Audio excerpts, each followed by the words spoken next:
Hi, my name is David Heyman. I'm here to talk to you about feedback. You're probably thinking, what do you mean by feedback? What I'm really talking about is how we respond and how others respond to us via social media sites and just the internet. It's amazing and actually sad to me when I go to read an article on the news, and at the bottom, it's this just constant amount of negative feedback, negative responses to the article that really in some cases isn't even relevant. So I want everybody to really think about how can we make this change. Let me go back a little bit into where I'm coming from. When I was taking the altMBA within the first couple of weeks, one of the impacts on how it really changed my views on the world was the feedback I got. So I wouldn't just post stuff out there and go, yay, I got a grade. It was more, I'd post stuff out there and my fellow students and coaches would respond. And they'd give me not just, hey, good job, but it was also like, hey, I think you missed something, or have you thought about this? It wasn't negative, it was constructive. And I think this is the thing we need to think about. When you read something, you don't agree with it, how can you respond and reply in a more constructive fashion? And you can start with, hey, I agree with you, or I don't agree with you, or whatever the case may be. One of the things that you'll see a lot of, or the term associated with this, is the trolls.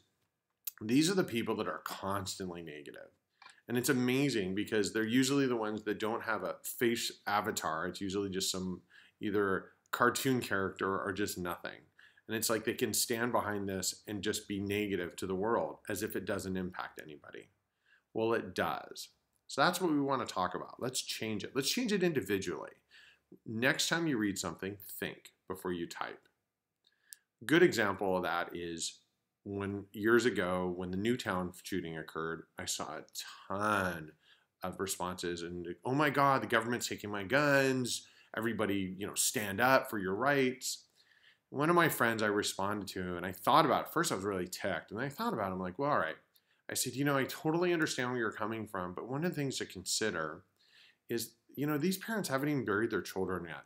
Let's just, calm down, and then we'll focus on this whole subject when it comes up at a better time.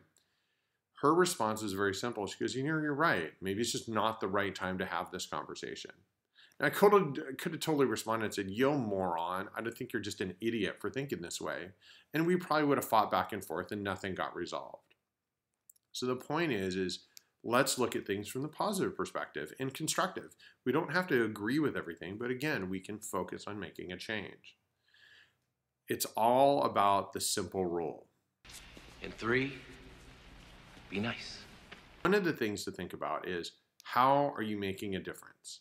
And I think one of the most important parts about that is what are you doing to make the difference? Myself as a social media manager, I spend a lot of my time on social media personally and professionally. And I'm privy to the negative responses, both for myself and even things that I post for work. And again, it's easier to not respond negatively back as well. So think about that when you see negative responses. It's not that you need to do anything about it, but more importantly, it's how you respond, how people will reflect your opinion. So again, let's go back to this simple rule. Be nice. Thank you.